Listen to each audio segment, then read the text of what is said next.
is synonymous with driverless. That's only part of the story. Our advanced safety research vehicle is aimed at enhancing the car and the driver's ability to perceive, process, and respond. At the moment, this is a pure research project with a strong statement of the shape of things to come. Sensor and by-wire technologies have opened the door for machines to recognize and respond to the environment around them, beyond even the capabilities of humans. However, sensing what's around you versus understanding it is vastly different. So we must combine the judgment of humans with the precision of machines, and that takes time. Right now, machines can handle simple tasks like parking, following traffic, and staying in a lane. Step by step, we will build trust with society and governments so that vehicles will be allowed to perform more automated tasks.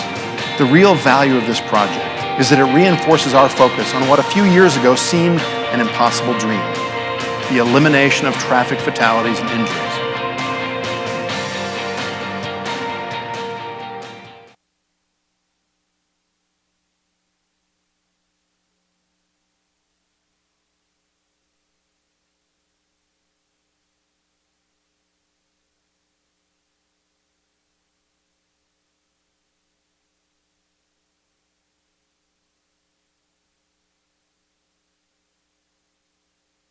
Ready to go? Okay. Can everyone hear me? Great. Well, good afternoon. We're going to talk about the future of driving with Chris of Toyota. Here's what we're going to do. We're going to ask the audience a couple questions about safety, since so much of this is about safety. I'm going to talk to you for a few minutes. Toyota's got one more pair of videos they want to roll, and then we're going to open up for questions early on in maybe 20 minutes or so. So get your questions ready, okay? So let's talk first about safety. The video just talked about avoiding crashes. So I want to ask the audience about what you think the fatalities per day number is in the United States. I'm going to give you 3 choices. 1 per day, 10 per day, 100 per day. Raise your hand for 1 per day. 10 per day. 100 per day. It's almost that, right? The last number I saw from 2009 was 33,808 fatalities per year. Okay, let's talk about motor vehicle, that's just in America. Motor vehicle accidents per day. Do you think it's 1,500 per day, 15,000, or 150,000? 1,500. No takers. 15,000. Half. 150,000. All right, pretty even. And the number is? 150,000. Well, okay, so my number is 5.5 million per year. And so the math comes out to 15, is that right? 15,000 per day? 5 million a year. So 5 million a year. So this is a significant issue that we're dealing with and Toyota's dealing with. So let me ask you then about what's in the technology pipeline to get between here and there, right, to what you call automated technology, potentially the driverless society that we've heard about, we've seen the Google videos about. Let me talk to you about the parts of the car and what we're going to see change. Okay. Tell me about the steering wheel. Okay. Well, first, let me just give a little background that in the last 100 years, we've had change in the automotive industry. But we're going to see more change in the next 10 years than we saw in the last 100 years. And a lot of that change is partially in the propulsion systems like fuel cells, it's mobility, but it's really in the safety systems. And what you've seen when we introduced the Prius was the drive-by-wire technology. And on top of that, when we add sensors, drive-by-wire, the electronic accelerator, it's not a mechanical linkage, the electronic steering systems. So we've been moving from a mechanical system into an electrical system. And that electrical system gives us much more capabilities to do new things. When you layer on top of that sensors, which have more capability than we do, to see beyond where we can, to see at night when we can't, to see in different weather conditions when we can't, to be aware of what's going on all around us when we can't. Our task and our mission is to develop a car that is the best combination of the features of those technologies and the feature of the human driver. So building on these electronics, this electric technology, and this vision technology. Vision technologies, okay. all the technologies, and there are more technologies than that. Yep. But we're developing a higher level of driving assistance with these new technologies and a whole new era of safety. Yep. And it requires a whole new level of development and new concepts of how we work with our partners to develop these technologies as well. But these technologies are the basis of the future autonomous car.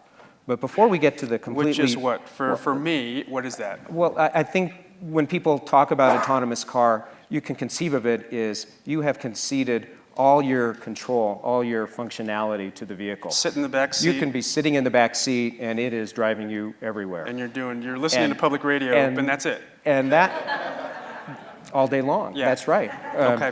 For most people, they might spend an hour and a half to 2 hours in a car. So we have to think about that in the future. Longer show. Okay. But the key step we have to conceive of before we get there is the automated car. Okay. And how to make a good teamwork of the driver and this technology. Okay. So as you told me this morning, a lot of the technologies are already in your lab, kind of ready to go. So let's talk some about those. If we think about where I sit in the car and I look at the steering wheel and the function of that, how is that function going to change? You may have it in some high-end vehicles already. We do. So in the case of the steering wheel, Yep. we have electronic steering wheels. And if you're drowsy, if you're falling asleep, and you start wandering out of your lane, the steering wheel will nudge you. And if you don't correct, it will move you back into the lane. So that's a combination of the technology of the steering and the system in the car knowing where it is in the lane, Yep. and its ability to automatically respond. But before it automatically responds, it wants to alert you because it wants you also to make a judgment. Okay. Because in some cases, our judgment is still better than the algorithms and the software that are built into the vehicle. So that's not too far out, something like that. That's available today. That's available on the LS today. And that's actually been available on the Prius, and that's been available on the LS since 2003. Okay. So we're layering on top of that additional technologies. The brakes. So how are those going to change in the midterm?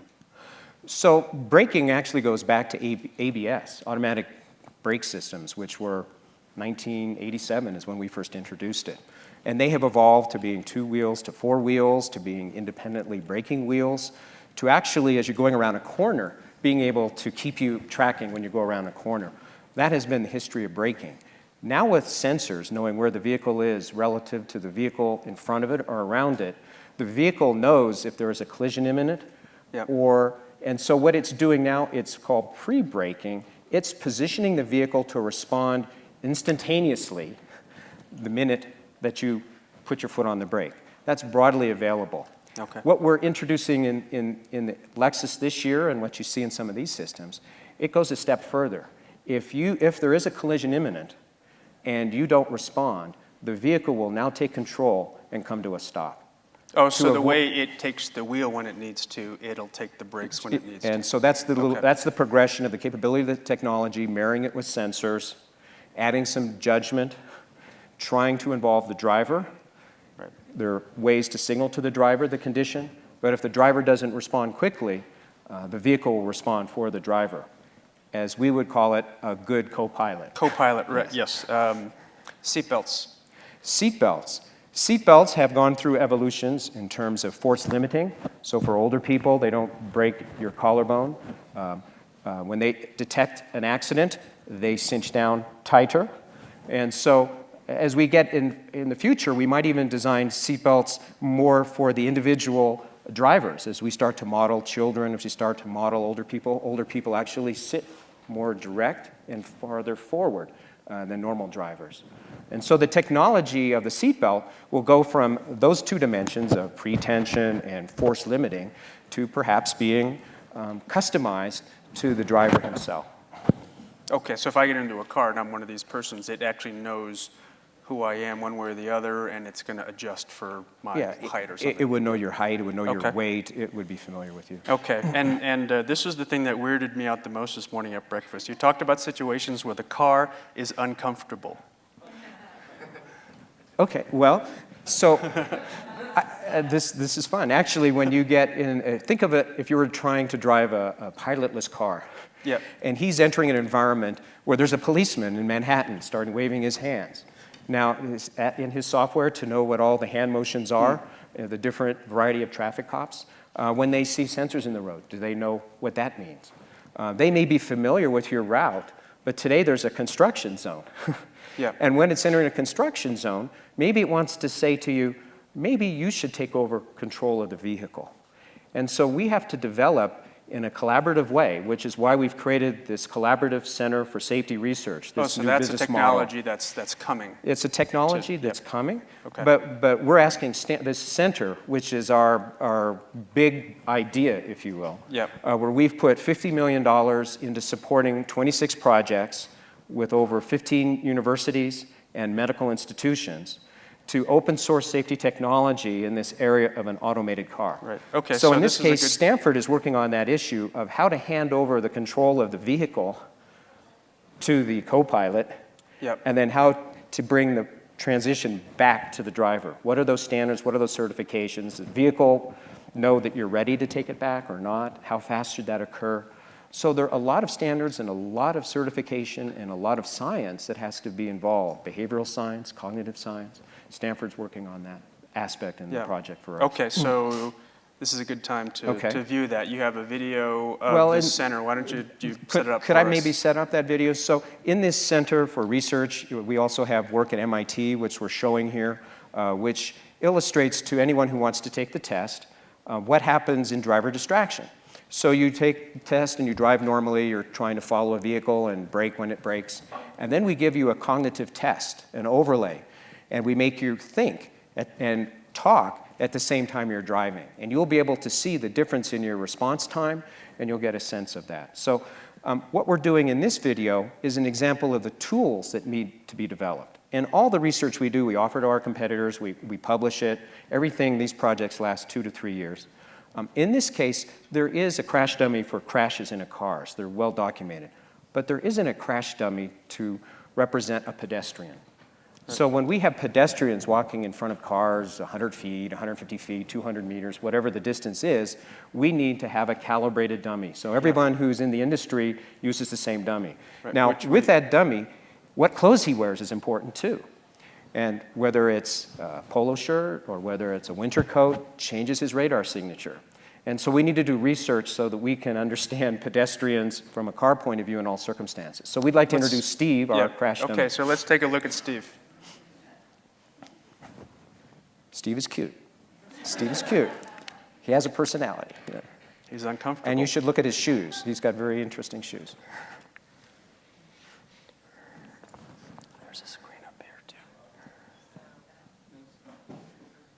He's a little bit quiet today.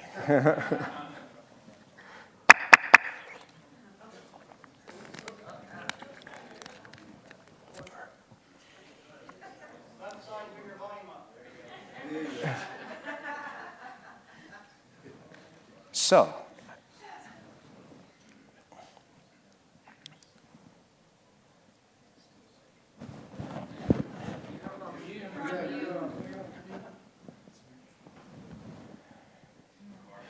can you imagine a driverless car now? I said left. I said left. Well, there's Steve walking in front of a car. And the car stopped. It didn't hit Steve. That was an automated sequence where he stopped. We should say the real Steve pretend person is in your tent. Is that right? Stand Acting with. The second challenge was developing a skin.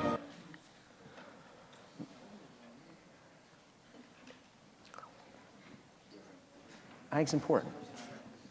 So many pedestrians are hurt. It's one of the key issues in safety. The primary work we are doing with Indiana University is to develop a test scenario and actual testing methods and do testing for pedestrian pre-collision systems. There is a radar sensor and there's a camera sensor. Together, they detect if a pedestrian is in front of the vehicle, whether stationary or moving. First, it gives a warning to the driver. If the driver doesn't take any action, then it automatically applies the brake. The first challenge with Steve was developing a system that could be impacted and not damage, and as well not damage the vehicle that we're impacting them with. The second challenge was developing a skin for Steve that gave a proper radar signature for a human being. As you see, the vehicle was completely able to stop in some scenarios at lower speed and avoid the collision, and at higher speed it was just able to do the speed reduction, and as a result the impact speed was much lower. This Toyota's Collaborative Safety Research Center is working very closely with world-renowned organizations and sharing all this information publicly. So it's not only benefiting Toyota, we want to benefit everybody. So NHTSA is very interested in this research. This is the Federal Safety Agency. Federal Safety Agency. Yep. They need tools like this to be able to develop My name is Mark standards Gilbert. and certifications. I'm an electronics engineer. Here's another. I work for the University of Michigan. I'm working on the development of evaluation procedures for pre-crash systems for the Collaborative Safety Research Center. The goals of this project are to develop test procedures so that we can evaluate systems which intervene when the driver is not able to. So this is our surrogate target, which is a fake car that can be hit at speeds up to 30 or 35 miles an hour. It looks like a real car to a radar. We've done hundreds of tests out of the track with that system, collected all that data. We also designed braking robots, and we can program them so they decelerate the same way that a human would, but we can do it multiple times in a row and get the same result.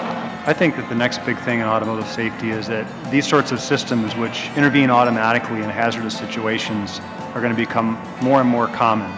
Just like today, everybody expects that their car has ABS, and we're all used to it, and I think 5 or 10 years from now, these systems are going to be the same way. We're going to avoid more accidents, we're going to scrub off more speed, and people will be less likely to get injured. It's very easy to see how these pre-crash systems are going to reduce the likelihood of injury and make things safer for drivers. The CSRC has been a real catalyst here at Umtree. Toyota's strong involvement has helped our research progress in ways that we wouldn't have been able to if we'd been working alone. Being part of that is it's really exciting.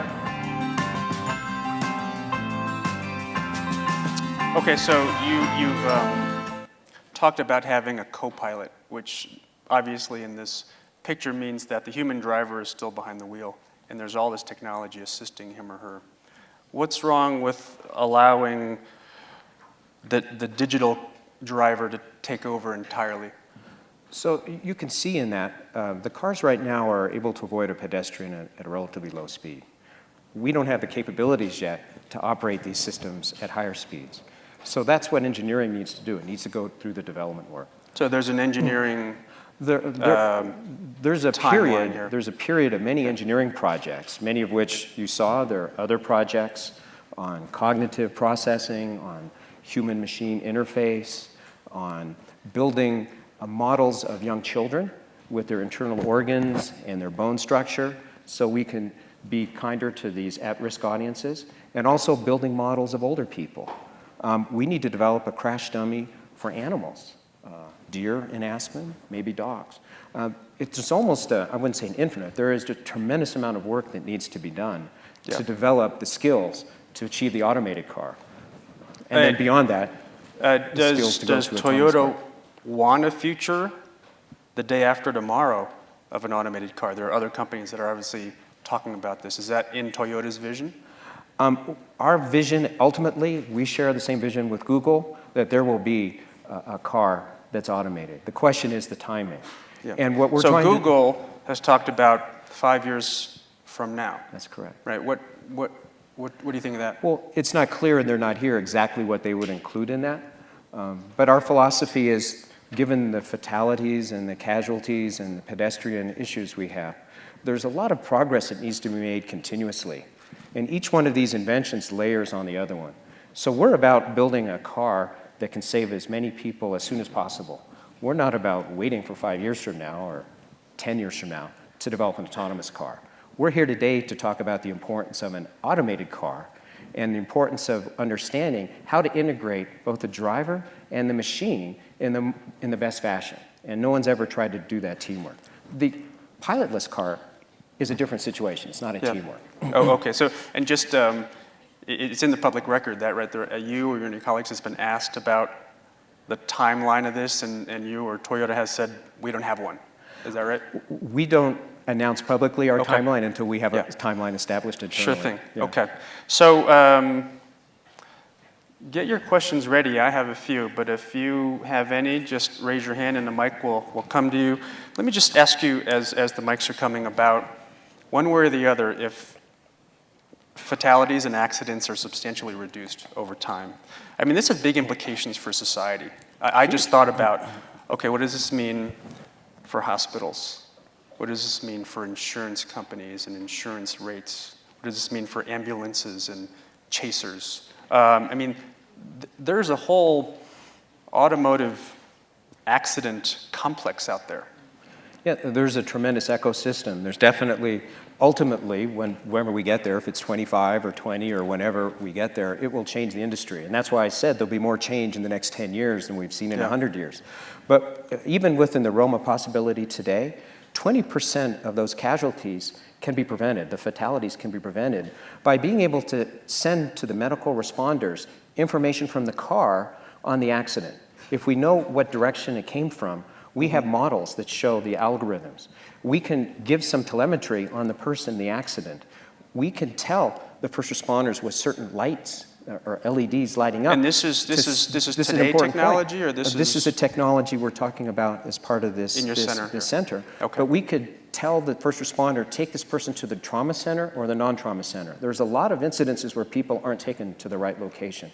That could save 20% of the lives. Little things like that can have big consequences. 20% of the 30,000. 32,000. That's a lot of people. Okay. Yes, sir. I thought it was interesting that you used the term co-pilot as though he were sitting next to the driver, when in fact, the co-pilot must be the one who has the wheel, right? And the pilot doesn't have to be on the front seat. Well, in the case of the automated car, the pilot is in the front seat and the co-pilot is trying to benefit from the judgment of the pilot, but letting him know, I've seen something you haven't seen. So it's still a human being. But how does he have a steering wheel? In our concept, the driver is still key. And proving the driver's skill is still key. Assisting him with new technologies. That's the key to the automated car. Okay. How about on the side there, please? Get a microphone.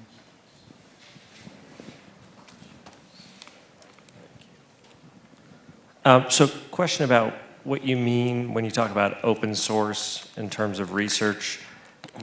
Will your technology be available for licensing by other car manufacturers? So an example would be this dummy. If Ford uses the dummy, if other manufacturers use the dummy, that is something that we'll make available. When the universities who are doing these projects make the research available, they present them at open forums, and it's our intention to make that broadly available to the industry. Because the pace of change is going to be so fast, we need to work together and work with these institutions and work with their regulators to try to make it happen. And there are other companies, obviously, in this space as well. I mean, they may not have an open source platform. I mean, you mentioned, was it Chrysler or other the only one who probably has had a little bit of a platform might be Volvo, I understand. Volvo. Yeah. But I think IBM uses this type of concept as well. Okay, we'll take a couple more, and then I have some more. Over here, please. It seems and like then Zach after that. It seems like this technology could set up a situation where you'd be fighting with your car. Like, for example, you talked about fighting with the car. Fighting with your car. Okay. Right? Like you talked about if a collision is imminent, the car will stop. Right? Even if the driver isn't responding. But what if the driver says, "Well, no, this is really just a plastic bag that's come up. I really need to keep going." How are you going to set that protocol where the driver can really say, "No, I really want to continue to do this"? Well, in the case of our car, we have 3 different cameras. We have infrared cameras, we have laser cameras, we have micro at all different frequencies to determine the obstacle. And at the certain conditions and speeds that we're talking about, which are relatively low speeds, someone's walking behind your car, or somebody's walking ahead of your car, we will alert the driver, but then quickly take control. In the other conditions, the driver has to be alerted. There will be some form of collision, but we'll mitigate the collision. We'll be able to reduce the collision. But we can't avoid collisions in all instances. So in those cases, those are the discussions we need to have with regulators to design the algorithms of the software so that they behave appropriately to what the customer wants. And you've hit on probably one of the biggest issues with the pilotless or driverless car, and it's really about customer trust.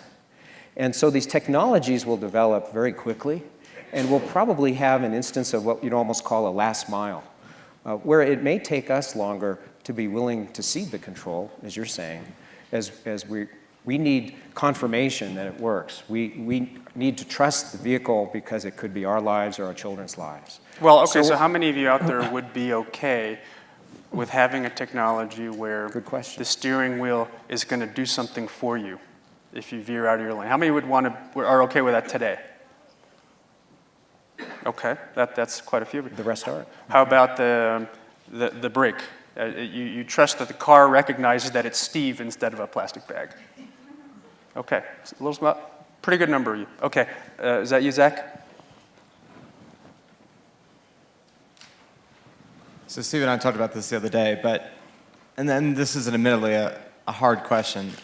You know, rationally, all of these technologies to design greater safety protocols, reduce accidents, are great and should be supported. Human beings are not around these issues, at least observably, all that rational in that, you know, since 9/11, we've spent trillions of dollars to avoid another terrorist attack while 400,000 people have died on the roads. That's just an example of how we allocate our sense of what's dangerous and what's not. What happens in these protocols when there's a fatality that is identified with the technology, not with the driver, and you have a news story that says, computer car kills baby? You know, and it will happen, right? There's an inevitability to that. There's nothing, human beings design technology. Technology has some of the fallibilities of human beings. There will be issues here. What is your sense of that as a part of this emerging technology? I think you've raised a great example of the deep policy issues that have to be discussed. I mean, there's so many. I mean, there could be small, trivial things about a policeman pulling over a driverless car. You know, insurance companies. you know, who's at fault? Oh, it was the car. You know, maybe you hacked the program. I don't know, but anyway. Or it could be the insurance companies. Does that mean that the manufacturer has to pay for the accident because of an automated car as opposed to the driver? So there's a whole scheme of that. So we're not here to present that we have a finished technology. What we're here to present is the dream of an automated car, is a key step towards a dream of an autonomous car. And there's a lot of work that needs to be done. And the way to do it best is to make those questions, to bring everybody into the system, to make it an open discussion with the regulators and with us and with universities, and to move forward with it as quickly as we can, because every 1% of improvement is 400 people. It's 30,000 accidents. You know, we're impatient. We're a little bit seen as the leader in this area, and so we're trying to get our engineers involved and open it up to try to make this go faster. I have a passion in it because my sister was hit at a light by a truck, and she's a violinist and she's handicapped for the rest of her life. And so I have to do something because I don't want that to happen to other people. And I think everybody here may know somebody who's been in an accident. So let's not wait for the perfect pilotless, driverless car. Let's get on the solutions and allow the conversations about how the technology in certain instances can take control of the car and help us. Okay. That is a difficult example because that would actually require the car to move into another lane and to do all sorts of things. And that's where we need what we showed in the video, where the infrastructure starts talking to the car, where the vehicles start talking to each other. You know, that's another layer of technology that we really haven't had a chance to talk about. But when all that information is available, that'll also create a whole new level of maybe the co-pilot becomes even more strong in that case in terms of his awareness of what's going on. Well, let me just ask one question to look a little further out to kind of inform our questions, and that is, you know, as some see the future of cars, vehicles talking to each other, suddenly you have a world of software where these cars are talking to one another. Perhaps they can more efficiently park where they are. Suddenly the issue of car ownership is not what it is today. It could be kind of a zip carization of society.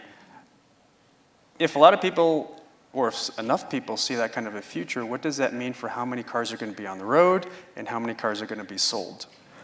Well, the key thing that's going on today, it's a very good point. With car sharing, we're actually doing experiments ourselves. We have our IQ EVs in 3 or 4 car sharing pods from California and Oregon. And we're trying to understand and get involved with that business. We have a very good relationship with Zipcar. They purchase a lot of their vehicles, or most of them are ours, and those drivers develop loyalty. And the forecast is that maybe 15% of urban residents in the future would be, driving car-sharing vehicles. So it's a definite business model that has legs to it. So it's 15%. I mean, it's not going to be a world where most of us are sharing a vehicle. It depends on how far in the future, and when you get to those projections, it becomes less and less reliable. I think when I look at the key next steps in automotive mobility, I think about the car as being the first robot, the first mainstream robot. And I think about 2025, when the average computer is brighter than we are. And I think about how to create that new conversation with the co-pilot, where the co-pilot, like you're talking about, is stronger than the pilot. And so we actually have a picture of a vehicle we call Fun-V, which is an experiment both externally and internally in car as a communication device. Externally, it communicates, the whole vehicle itself is a communication device. But internally, we talk about an agent. And we do focus groups with young people to try to understand what type of relationship they want to have with their future car. You can do a lot. You're an hour and a half, spend an hour and a half listening to NPR a day. And so we've even created a concept of an autonomous car, which is an IMAX theater, where we are basically creating an iTunes store for entertainment and all types of information that comes into a car when you get to that perfect stage. So if you're asking the future mobility, automated car, car as a communication device, and then the driverless car, I don't really like to call it a driverless car. I like to see, what are you going to do with a driverless car? In that sense, it's car as an entertainment device or some other device. Well, so I guess here's the rub then. If it becomes an entertainment thing, if it becomes more of a software industry, it really gets away from the traditional automotive selling vehicles. Exactly. And I mean, there's the question out there of why would we think a company that's primarily been making and selling vehicles to be the one to lead into that future or to explain to us what that future might be? I mean, it may be a Google future. It's a good question, and we work closely with Google. We have a collaborative relationship. We respect each other. We work closely with Tesla. Remember that we were originally a textile company, and we got into the automotive business. We're investing a lot in robotics. Our future may be in robotics. We just are sending a talking robot up in space. You might have seen it this week. And that's one of our dreams as well. So we try to be a dynamic company. Yeah. We're doing a lot in other research areas as well. Well, I went so to the, hopefully we'll be around. But if you can tell, we have passion right now for the car and the possibilities of change in the next 10 years. And we really want to connect with as many people we have that have bright ideas that can help us get through this together. Well, I went to the Honda Museum in Tokyo, and Honda Sony was a rice cooker company. That's right. So there you go. That's right. Yes, sir. You showed some linear braking and some very effective avoidance of collision. I'm curious about. Oh, I was just waiting for the mic. Sorry. Yeah. Thank you. And I'm curious about urban situations. There's a relative relationship there in a pedestrian and a car, but if it's on water or ice, and you're in a downtown area where you have no GPS, you have a whole series of maybe cars communicate with each other, but it's all relative. How are you approaching situations that have that level of complexity where you have no absolute positional knowledge and you're dealing with a lot of possibly moving relative things on surfaces that are unreliable? These seem like incredibly intractable circumstances. Well, to answer your question, we do testing currently where we have one coefficient of friction on one wheel, and we have a completely different coefficient of friction on the other. So you can be on gravel on one wheel on pavement, you can be ice on one wheel and not. So we're very aware of the different mu surfaces, and that's part of our lane keep and that logic. When you get into trying to predict what a pedestrian's going to do, I had an experience last week standing on the sidewalk with the BlackBerry or whatever in his hands reading it. I didn't know if he was going to step forward. And I'm sitting there at the sidewalk waiting. Now, I wanted to honk, but I didn't want to disturb him. I don't have a polite way of saying, what's your intention? Because I know if he took 2 steps, I'd run over him. And so we were at this impasse. If I'm a computer, how do I make that judgment? So there's a lot of research has to go into the science of behavior and prediction and try to understand that. And pedestrian and bicycle accidents globally, there are 1.3 million casualties globally.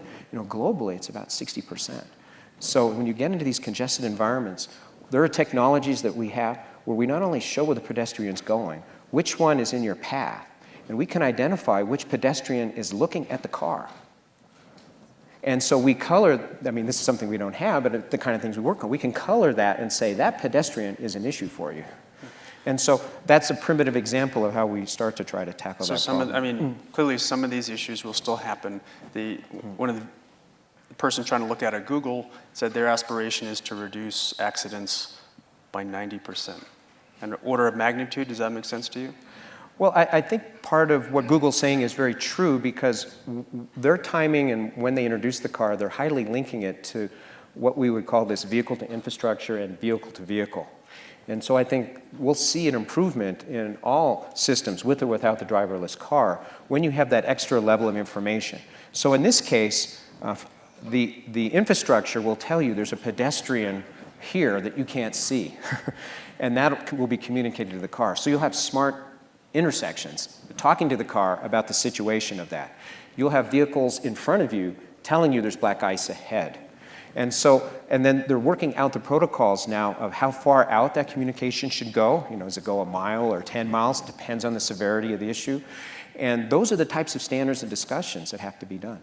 We have just opened a 9-acre facility, which is a huge investment in developing all of those protocols of vehicle to vehicle and vehicle. We have 3 lanes in either direction. We have very complicated intersections, and we have all this information going. And so it's a bad environment, but it's trying to learn all those cases. So the software for the car will be incredibly complex. The software for the hybrid is extremely complex. You can just start imagining all the scenarios that you're inventing, the things that need to be done collaboratively to make sure it's foolproof. Nobody will accept any fatalities, right? Okay, gentleman over here. Years ago, if I got into a fender bender, it would cost me $150 to fix the car. And now with the electronics and the sensors, a fender bender is $3,000.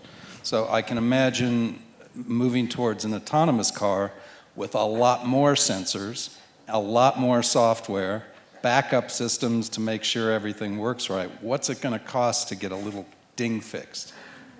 So there might be a progression. So if you're the first autonomous car in an environment of non-autonomous cars, it could be expensive.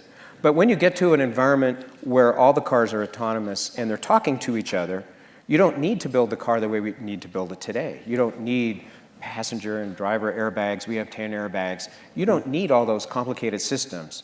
And so the whole design of a car will change. The design of the car will be in its sensors and its software. And that's a whole new business model that we're imagining as well. And so in that situation, hopefully it might put the body shops out of work. It have a big impact on the insurance business. It'll create new business models of car sharing. It's a whole different environment. You're right.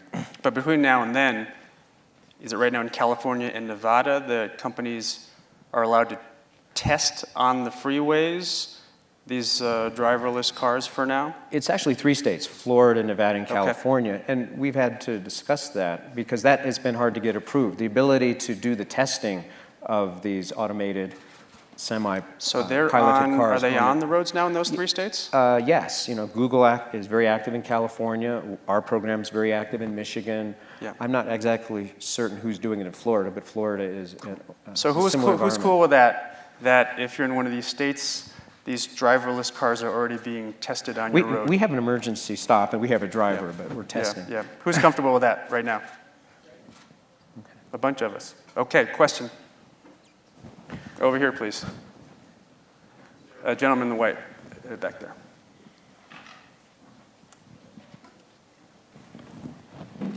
Congress has a tendency to do 2 things well: nothing and overreact. Congress. Oh, okay. Yeah. So the question is, what are you going to do to help prepare Congress in advance to try to minimize the inevitable overreaction? And that's one question. Also, to follow on the question that Zach asked earlier, what do you do in a situation where if the driver of the driverless car wants to go faster than the speed limit and the car won't allow that, then he takes over and suddenly you have a higher risk situation of a human driver in lieu of the automated driver. So are you going to allow the driverless cars to break the laws, or conversely, are you going to perhaps lobby government to allow the cars to actually have a higher speed limit because the driverless car is inherently safer? Okay. So I think Congress overreacting. Congress overreacting. This is the issue. You're up. Good luck. We need a lot of collaboration on that one. I think it's a very good question, and I think it's difficult for me to answer that question because we obviously have to work on that. But I think your second question is a little bit related to that. And in the environment you're talking about, it's almost a question to ask Google more than to ask us, because that's a question for the pilotless car and the ability. So in the case of the automated car, the driver's still responsible for speeding. But there is a possibility that as we get to these more capable cars, they might be able to drive faster safely. And so there's some people who even dream about that. But going forward, is there a future where to have maximum efficiency, people are going to have to give up this choice of how quickly they want to drive? And because everyone else is out there, you're going to have to kind of give it up to the software system out there. I would hazard to have a position on that policy issue. I think, what we have to also imagine is as these cars start driving in more unison, closer together, we start relieving congestion, we start burning, fossil fuels. It has a big CO2 benefit. We don't need to build freeways as much. And then when you look at the reduction actually in vehicle miles traveled, we may have as much infrastructure as we need right now, if you look at some of the projections. So there are other benefits that aren't really exposed yet. Okay. Gentleman in the plaid shirt back there. I'm from California, and exactly from Los Angeles. And we have huge traffic problems. And I've always been schooled in the fact that we would one day have freeways that would have sensors, and we would be hooking into those sensors and driving along freeways. I don't think you've actually shown us anything that would operate under those circumstances. It's all within the car. What do you expect from government by way of helping you in creating standards and safety? So I think the idea of an instrumented or smart road is an interesting idea, but it's very expensive, very, very expensive. And so it's more practical to develop an intelligent car for an environment than it is to try to instrument all of our roads. And that would be the first answer, and that has been discussed. Would that be one of the steps along the way? You make the car smarter, and then you work on the infrastructure. I'm not aware of that. Okay. It could be. What we're trying to do is make the intersections smarter. The places where pedestrians walk and cars are turning. That's a danger zone. Okay. But for the general streets, to have a wired road would be a tremendous expense. Okay. Sorry. Go ahead. The second part of the question got back into the regulatory issue, and so that's why it's important for us to work closely with the National Highway and Safety Administration, as they're the ones who certify and develop the capabilities for these technologies to be brought to market.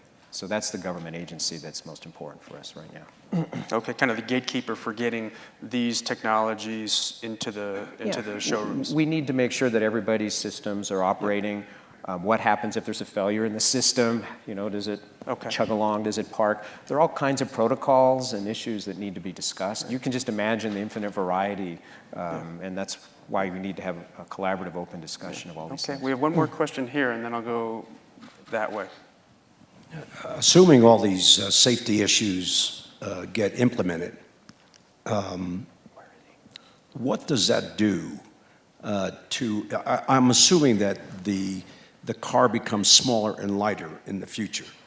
And so what does that do to Toyota's long-term view concerning electric, hybrid, or gasoline engines? Does it get smaller, lighter? You know, Americans are still unique in the world in terms of having a different size class, I guess probably shared with Middle East and Russia. And I think the size of our families and the way we transport children to schools, which is very unique, will probably always give us a larger size vehicle. We'll have a variety of sizes, so that will still exist. I think the propulsion systems are almost separate from the idea of how the car is driven. An automated car or a pilotless car could be driven in an electric vehicle, could be driven in a fuel cell, or could be driven in a regular vehicle. So we'll be able to accommodate whatever engine that vehicle has with the system. Okay, over here, please. The technologies you're working on obviously have profound implications to the insurance industry.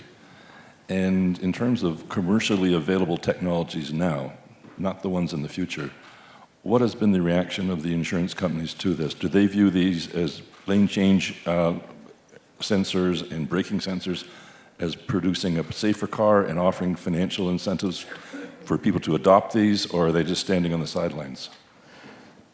So it's interesting. We were just doing an insurance study, and we were looking at the information in the vehicle and what that can be done to revolutionize the insurance business. And you see Progressive and others are developing a type of insurance that's based upon your behavior. And so for those drivers who have good behavior, you know, good driving skills, they're not driving rapidly or braking rapidly, and however they determine that in their algorithms based upon the speed and braking, they give you a sensor for a month and they test you, and then they give you a quote. That's already starting to revolutionize the industry. That vehicle information is what the customer owns. And so if you make that available, there will be progressive insurance companies which love that business model. It's lower cost, it's lower accidents, it's a whole different insurance business model. And so we're interested in that ourselves. We think that's very interesting. In some parts of the world, insurance is part of the automotive business chain. So it'll create opportunities, but it'll also, you know, there'll be winners and losers, I think. But I think all of them will be interested in it. We won't have the accident characteristics, you'll have the how you drive characteristics. The interesting thing is the cognitive behavior change, because some of them may even want to give you advice. If you were to drive a little bit more like this, your insurance rates will go down. So that's a discussion whether, you know, we really like that or not. You know, you know, I know that I probably will not have good insurance rates, so we'll see. Yeah, some people's insurance rates will go up, and some people's insurance rates will go down. A couple minutes, 2 more questions. How about one here and one there? So just real quick, we have 3 minutes. So if you, let's say I put myself in the position as a CEO of a car company. You know, usually a car company has to look out like 10, 15, 20 years out. If these autonomous vehicles proliferate, and let's just say it becomes more of a car sharing service that they pay monthly, you know, doesn't that hamper vehicle sales? Vehicle sales? Yeah, I mean, because you have, it's just like Zipcar, like the founder of Zipcar wanted to put more cars on the road, you know, put less cars on the road with more people, you know, which is basically kind of totally counter to, you know, your annual sales or annual production. So, I mean, isn't that kind of like counterproductive to what, you know, the long term for any hardware intensive, you know, company would want? I guess it depends on your mindset as a car company. So there are some car companies who've always been threatened by car sharing, but we took the tact. I wanted to have the best relationship of any car company with Zipcar. I know the guys well. We went to the same school. I want to know how to instrument our cars. The people who drive our cars at Zipcar are loyal to them. Most of the people who drive those cars are young and single. At some point, they might have a family. At that point, that's a very important life stage. I would like to provide the appropriate transportation products for people, whatever they want, whenever they need it. We shouldn't be seen as trying to be an obstacle to what type of ownership people want. We used to sell cars. Now a lot of our cars are leased. So we effectively still own the cars. And whether we want to lease the car for a 2 or 3 year period, or rent it out by the day, or rent it out for 3 months or 9 months, I'm trying to actually hypothesize what are the different relationships between car sharing and leasing that we could do. And to be a first mover in that could be very positive. To be a late mover, might not be. But we'll find other ways to benefit or not from that. So that's why when you do have car sharing or you do have this pilotless car, there are other things that you can do with your time. I come back to, the future is that hour and a half or 2 hours or whatever amount of time you spend in a vehicle, how can we make it more productive? That's the most valuable, want it to be the most valuable time of your day. And how to make a business model out of that is really what we should be thinking about. Okay, finally.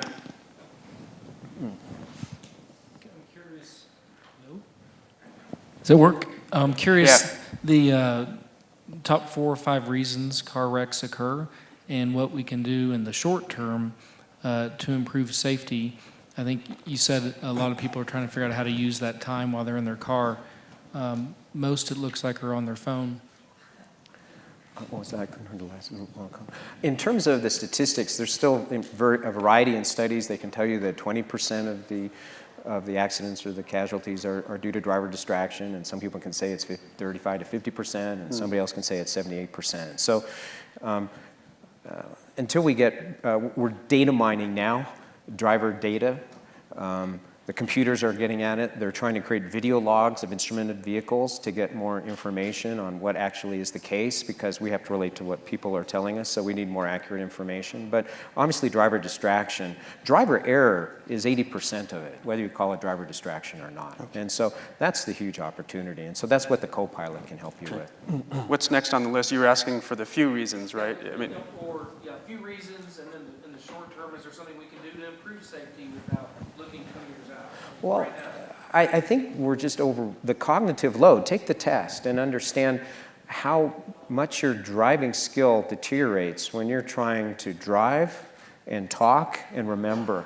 And we're also finding out drowsiness. People are tired has a much bigger impact in the statistics that we're finding in this center than we were aware of before. So we're learning constantly about really what the contributing factors are. Yeah. So. All right, very good. Please join me in thanking Chris Hostetter of Toyota. Thanks, all.